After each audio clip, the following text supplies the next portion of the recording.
Hello friend, good morning. मैं प्रेमचंद, मेरे YouTube channel शिक्षा के प्रसार पर आप सभी का स्वागत है। दोस्तों, आज हम लोग नई एक बैच लेकर के आए हैं और वो भी है जनरल साइंस में जो बायो सब्जेक्ट है उस पर हम लोग क्या करेंगे, उस सब्जेक्ट को लेकर के आज प्रारंभ किया जाएगा। यानी कि आपकी नई बैच में किस सब्जेक्ट का स्टार्टिंग हो रहा है, बायो का। और बायो में हम लोग देखेंगे नए नए तथ्य, जैसे कि आज हम लोग कई तथ्यों पर क्या करेंगे, डिस्कस करेंगे। लेकिन उससे पहले हम लोग क्या करते हैं, सिलेबस पर क्या करते हैं, डिस्कस कर लेते हैं। क्या सिलेबस पर क्या करते हैं, डिस्कस कर लेते हैं। लेकिन ये ध्यान दीजिएगा कि ये जो बैच स्टार्ट हो रही है ये बहुत एग्ज़ामों को क्या कर सकती है, क्लियर कर सकती है। 101% आपका गारंटी पूर्ण क्या है, ये मेरी गारंटी पूर्ण है कि आपका एग्ज़ाम में कम से कम 3 से 4, 4 से 5, या हम ये कह सकते हैं कि बायो से जितने भी क्वेश्चन रहेंगे आपका इससे क्या हो जाएगा, कवर हो जाएगा। एक भी क्वेश्चन बाहर नहीं जाएगा, ये मेरी गारंटी है। और मैं जल्द ही लाइव प्रस्तुत होने वाला हूँ, लेकिन इस साल तो नहीं होगा। क्या इस साल नहीं होगा, अगले ही साल होगा। 1 या 2 तारीख से लाइव में क्या करूँगा, आ जाऊँगा। लेकिन उसके बीच में मैं कुछ छोटे छोटे चीज़ों पर क्या करूँगा, मैं लाइव आ जाऊँगा। पढ़ाने के उद्देश्य से नहीं, कुछ नई नई जानकारी, जैसे कि आपके गांव, देश, ज़िले में क्या हो रहा है, परिस्थितियाँ क्या, उसको क्या करते हैं और आपसे अवगत करवाते हैं। इसलिए मैं क्या करूँगा, अवगत मतलब लाइव आऊँगा। ओके, चलिए हम लोग चलते हैं नई बैच के साथ। नए सिलेबस देखा जाए और सिलेबस में हम लोग देखेंगे नए नए तथ्य को। ओके, चलिए। तो आप लोग जानते हैं कि ये जनरल साइंस है और जनरल साइंस में बहुत से अनेक तथ्यों को क्या करना पड़ता है, हमको पढ़ना पड़ता है। लेकिन ये आप ध्यान दीजिएगा, ये आपका पहला नंबर CDS नाम ही देखे सुने होंगे, और हम कह सकते हैं CAPF, ये भी क्लियर हो जाएगा। CPO भी आपका इससे क्लियर हो जाएगा। CGL भी क्लियर हो जाएगा, PCS भी क्लियर हो जाएगा, UPSC भी इसी से पूरा क्वेश्चन फंस जाएगा, और आपका NTPC भी क्या हो गया, NTPC भी क्या हो जाएगा, क्लियर हो जाएगा।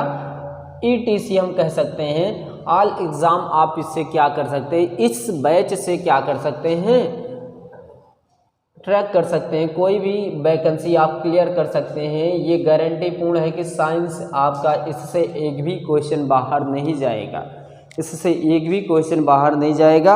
और मैं इस समय बायो भी पढ़ा रहा हूँ और फिजिक्स भी पढ़ा रहा हूँ, और फिजिक्स 101% जो उस्मा चल रहा है चैप्टर, उससे एक भी क्वेश्चन बाहर नहीं आए। उस्मा से यदि उस्मा से प्रश्न आ गया, यदि आप उस्मा नहीं कर पाए तो मेरी क्या होगी, गलती होगी। क्योंकि मैं आपको पूर्ण रूप से, लेकिन ये ध्यान दीजिएगा जितने भी क्वेश्चन उस्मा से आएंगे पूरे उस सिलेबस के अंतर्गत आएंगे जो मैंने आपको टॉपिक पढ़ाया हो। टॉपिक बाई क्वेश्चन पूछे जाएंगे, लेकिन एक ही टॉपिक से सभी नहीं पूछे जाएंगे, एक ही चैप्टर से नहीं पूछे जाएंगे। अलग अलग चैप्टरों से एक क्वेश्चन, दो क्वेश्चन उठाकर पूछ सकता है।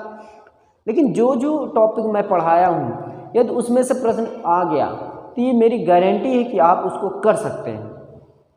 हर एक स्थितियों में उसको कर सकते हैं, चाहे बायो को हो, चाहे फिजिक्स को हो, चाहे केमिस्ट्री को हो, चाहे जो एनीबॉडी, कोई भी कुछ भी हो सकता है। लेकिन मैं यहाँ ये गारंटी पूर्ण कह रहा हूँ कि इससे आप, इस बैच से आपका साइंस क्या हो जाएगा, कंप्लीटेड हो जाएगा।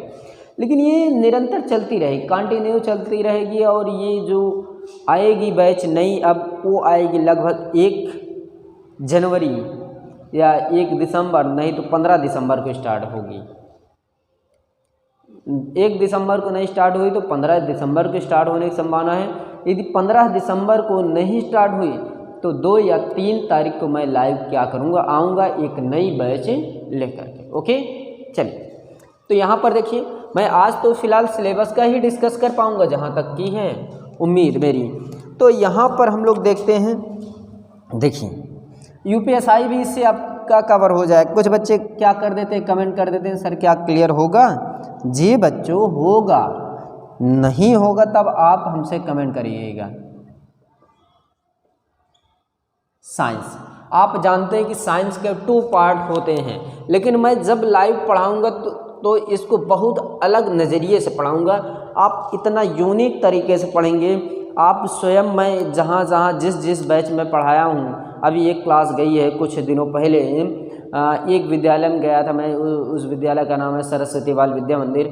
वहाँ का जो पेपर हुआ मुझे बहुत अच्छा लगा कि हाँ इस प्रकार का पेपर होता है, और वहाँ लगभग 16 स्टाफ मेंबर क्या थे उस पेपर को दिलवा रहे थे खड़े होकर कि कोई बच्चा एक नकल न कर पाए। मतलब ये होती है क्या नियम, ये होती है क्या नियम कानून, और उसको एक साथ सभी टीचर क्या कर रहे हैं, उसको नियमों का पालन कर रहे हैं और एक साथ उसको क्या कर रहे हैं, निभा रहे हैं। तो इसमें 2 पार्ट हैं, इसके 3 पार्ट हैं। 3 पार्ट अभी आप जनरली क्या कर रहे हैं, पढ़े फिजिक्स केमिस्ट्री एंड बायो। लेकिन मैं जैसे ही आपको लाइव पढ़ाऊंगा तो मैं इतने प्रकार का साइंस पढ़ा दूंगा, इतने प्रकार के मैं क्या कर दूंगा, उसको बांट दूंगा, आप शायद पहली बार जीवन में उतने प्रकार को देखे होंगे, ये गारंटेड 101% आप कम ही सुने होंगे। Maximum 3 maximum physics chemistry and bio. इसके अलावा जीव विज्ञान जो है उसी के अंतर्गत आता है, वनस्पति भी उसी के अंतर्गत आता है। लेकिन मैं ये परिस्थितियाँ बताऊंगा कि रासायन विज्ञान कहाँ से उत्पत्ति हुई, भौतिक विज्ञान कहाँ से उत्पत्ति हुई, जीव विज्ञान की उत्पत्ति कहाँ हुई, वनस्पति विज्ञान, लेकिन उनके भी पार्ट में क्या करूँगा, डिफाइन करूँगा आने वाले क्लासों में लाइव में। ओके, चलिए हम लोग यहाँ पास देखते हैं। लेकिन यहाँ पास 3 प्रकार के होंगे। कितने प्रकार के? 3 प्रकार के। पहला फर्स्ट टाइम्स, सेकेंड, फोर्थ। तो यहाँ हम लोग पहले लिखते हैं फिजिक्स या बायो लिखिए, किस लिए बायो स्टार्ट है, biology. Okay, physics, chemistry. Okay, ये मेरा पोर्शन है। अभी इस पोर्शन पर मुझे क्या करना है, डिस्कस करना है। लेकिन इस पोर्शन में हम लोग सबसे पहले क्या करेंगे, सिलेबस को क्या करेंगे, डिस्कस करते हुए क्या करेंगे, अध्ययन करेंगे। सिलेबस बहुत ही इम्पोर्टेंट है। देखिए मैं स्टार्ट करने जा रहा हूँ क्या, बायोलॉजी का कुछ सिलेबस मैं कहने जा रहा हूँ। दिखाई दे रहा है ये कलर? दिखाई ना दे तो आप बता सकते हैं।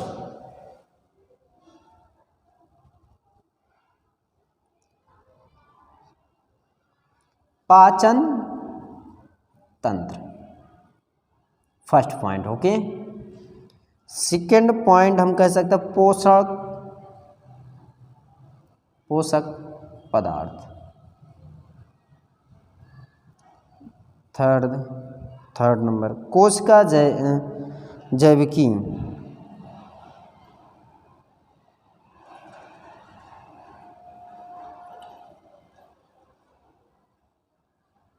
तो हम लोग 4th नंबर देखते हैं। देखिए 4th नंबर जो है बहुत अधिक हैं, हम तो कुछ यहाँ पर क्या करते हैं, डिस्कस कर देते हैं।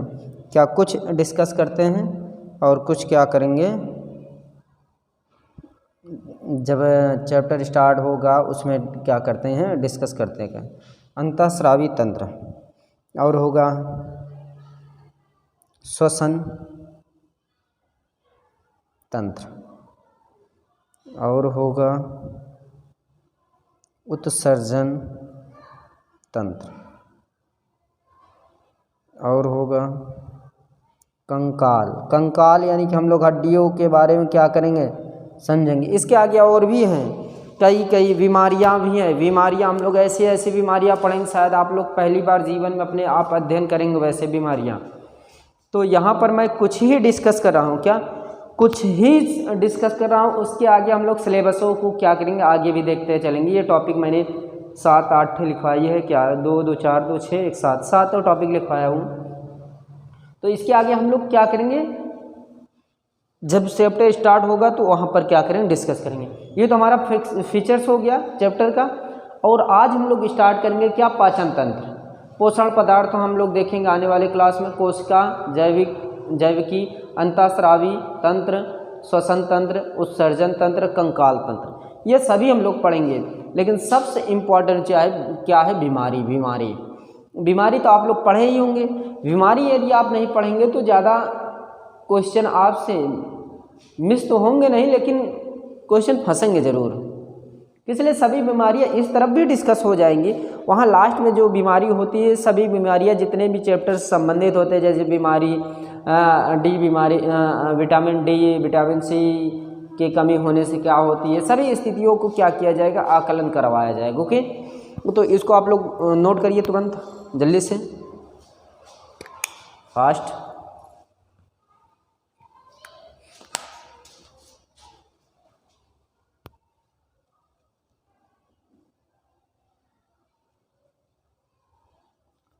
तो चलिए आगे हम लोग देखते हैं, इसको रफ किया जाए।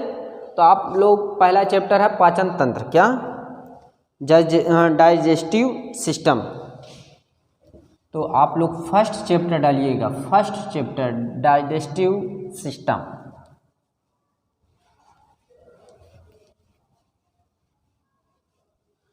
तो देखिए इसमें बहुत ही इम्पोर्टेंट चीज़ें हैं। अब हम लोग यहाँ पर कह सकते हैं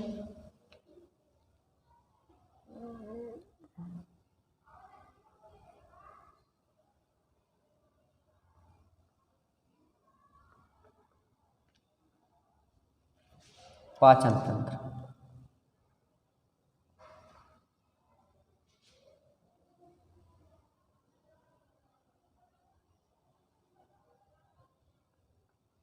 पाचन तंत्र देखिए, पाचन तंत्र में सबसे पहले आपसे प्रश्न पूछा जाएगा कि आपकी शरीर, यानी कि ये हमारी शरीर किससे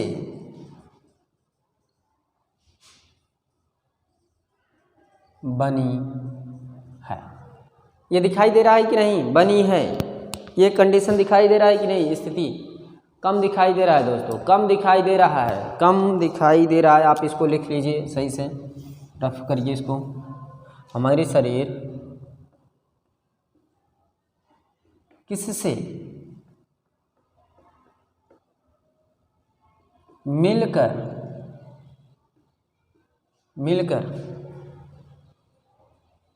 बनी है। हमारी शरीर किससे मिलकर बनी है? तो अब हम लोग देखेंगे हमारी शरीर किससे मिलकर बनी है।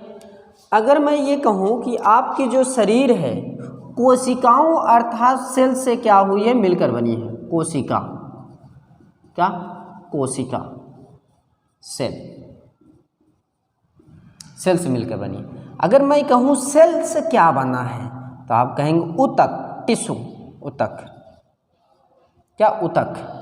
अगर मैं ये कहूँ ऊतक से क्या बना है तो आप क्या कहेंगे? अंग, क्या? अंग, अंग, अंग, अंग। अंग से क्या बना है दोस्तों? अंग तंत्र, क्या? अंग तंत्र, अंग तंत्र। अगर मैं कहूँ कि अंग तंत्र से क्या बना है तो आप बताइएगा सर अंग तंत्र से मेरा क्या बनता है? जीन, क्या? जीन। कोशिका से ऊतक, ऊतक से अंग, अंग से अंग तंत्र, अंग तंत्र से जीन का निर्माण होता है। ये चक्रण है, ये क्या है? चैन है। इसको हम लोग क्या कहते हैं? चैन कहेंगे। ये आपकी क्या है? चैन है। अगर मैं कहता हूँ जीवों की संरचनात्मक इकाई और क्रियात्मक इकाई क्या है तो आप कहेंगे सर सेल्स हैं, क्या? सेल अर्थात कोशिकाएं हैं। और इसे ध्यान से देखिए, हमारी शरीर किससे मिलकर बनती है तो कोशिका पहला होता है, कोशिका के बाद ऊतक का निर्माण होता है, ऊतक के बाद अंग, अंग के बाद अंग तंत्र, अंग तंत्र के बाद जीन का निर्माण होता है। तो इसको इस प्रकार आप ड्रॉ करिए अपने कॉपी में, ड्रॉ कर लीजिएगा तो बताइएगा ज़रूर। इसलिए इसमें एक नहीं, दो नहीं, तीन नहीं, कई तथ्यों पर हमको क्या करना है? डिस्कस करना है। ओके, रफ किया जाए। चलिए देखिए, आप लोग का सपोर्ट मेरे लिए बहुत ही अनिवार्य है और मेरा सपोर्ट आपके लिए भी क्या है? अनिवार्य ही है, अनिवार्य ही है। ओके, चलिए बहुत अच्छी बात है तब तो।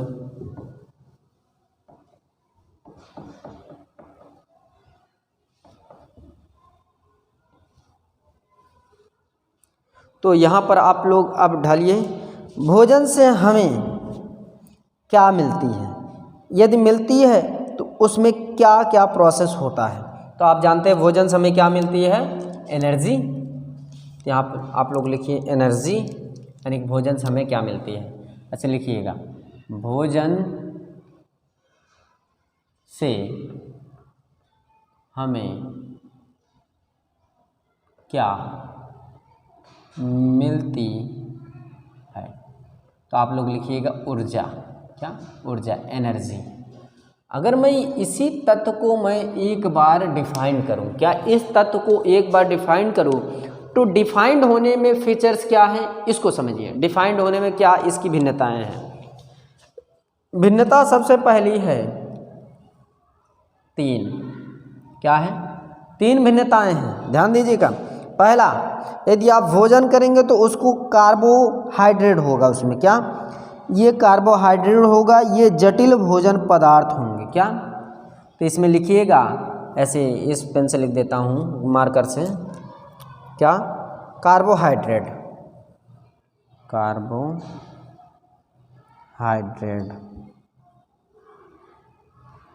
हिंदी में बोलते हैं कार्बोहाइड्रेट, कार्बोहाइड्रेट,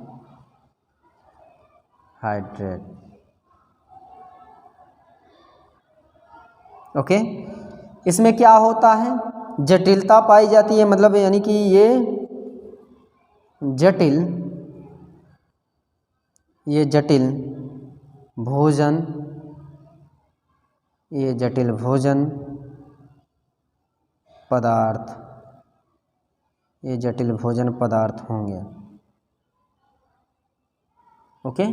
ये जटिल भोजन पदार्थ होंगे, क्या, ये जटिल भोजन पदार्थ होंगे। इसको इस प्रकार बॉक्स में बंद कर लीजिए। इसके आगे आने वाले बहुत ही इम्पोर्टेंट तथ्य हैं, देखिए आप सभी इम्पोर्टेंट तथ्य हैं। इसमें क्या होगा, फैट, वसा, फैट, कौन सा मार्कर हाथ में आ जा रहा है बार बार, फैट यानी कि वसा, वसा से हमें क्या मिलती है, आप लोग जानते हैं वसा से हमें क्या मिलती है, वसी अम्ल मिलती है, क्या, वसीय अम्ल मिलती है, ओके, ये वसी अम्ल मिलती है, ओके। प्रोटीन, प्रोटीन से हमें क्या मिलता है, अमीनो अम्ल, प्रोटीन, प्रोटीन से हमें क्या मिलेगी, अमीनो अम्ल, अमीनो अम्ल, अमीनो अम्ल। ये जो अमीनो अम्ल है इसको आप लोग समझिए। अब मतलब अमीनो अम्ल तो है ही, इसमें देखिए इसमें क्या प्रोसेस है। देखिए यदि हम मान लीजिए कि अपना जो भोजन है, मैंने ग्लूकोज शरीर में क्या किया, ब्लड के माध्यम से में जाता है। मान लीजिए कि हम कहते हैं जो ग्लूकोज है हमारे ब्लड के माध्यम से जाता है, इसके साथ O2 भी जाता है, क्या, इसके साथ O2 भी जाता है, पूरे प्रक्रियात्मक स्वरूप के रहो O2 भी जाता है। ये सेल्स में पाया जाता है, कौन, O2। देखिए आगे, अगर मैं इसी कहूँ CO2 वाटर में तोड़ा जाता है, राइट, इसको मैं अभी बताता हूँ। अभी पहले नंबर इसको आप लोग नोट करिए, यदि ये नहीं होगा तो मैं आपको आने वाले क्लास में समझा दूंगा, ओके। चलिए मैं इसको बताता हूँ, पहले नंबर यहीं पास मैं करवा देता हूँ, क्यों प्रोसेस लॉन्ग करता हूँ।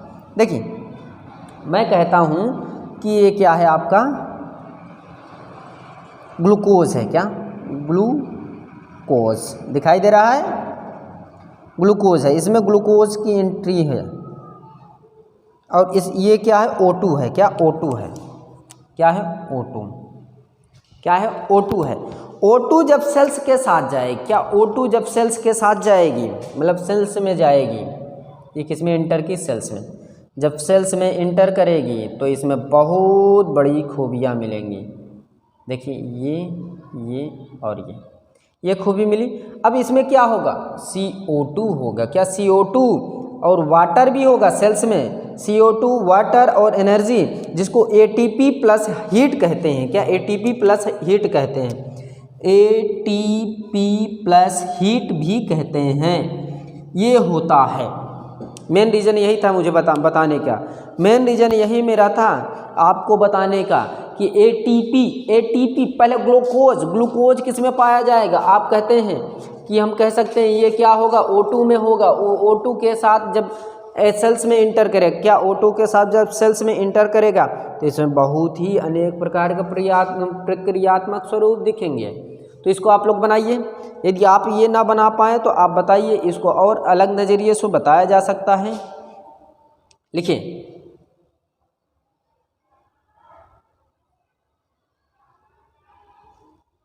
हो गया। अगर मैं आपसे कहूँ पाचन किसे कहा जाता है, तो आप कहिएगा जटिल भोजन को सरल भोजन के रूप में क्या करना, जटिल से क्या। अगर मैं ये कहूँ जो जटिल है, क्या जटिल पदार्थ को, क्या जटिल पदार्थ का एंजाइम, क्या जटिल पदार्थ का एंजाइम जब ये एंजाइम की सहायता से तरल भोजन पदार्थों में टूटता है, तरल भोजन पदार्थों में टूटता है तो उसे क्या कहते हैं, हम लोग क्या कहेंगे उसे, पाचन कहेंगे। क्या उसे पाचन कहेंगे, पाचन उसे कहेंगे। ओके, तो पाचन में एंजाइम भी देखा जाता है। तो एंजाइम हम लोग आने वाले क्लासों में पढ़ेंगे। इसको हम लोग यहीं पास छोड़ेंगे क्योंकि ये क्लास लंबी हो जाएगी तो परिस्थितियाँ थोड़ा ख़राब हो जाएगी। क्योंकि इसको मैं कुछ ये सोच रहा हूँ कि आपको सेट भी लगवा दूँ, इसीलिए इसको थोड़ा सभी क्लासें शॉर्ट में बनाई जा रही। ओके, तो ये आपकी न्यू क्लास थी, न्यू बैच थी और इसमें आपको बताया गया पाचन।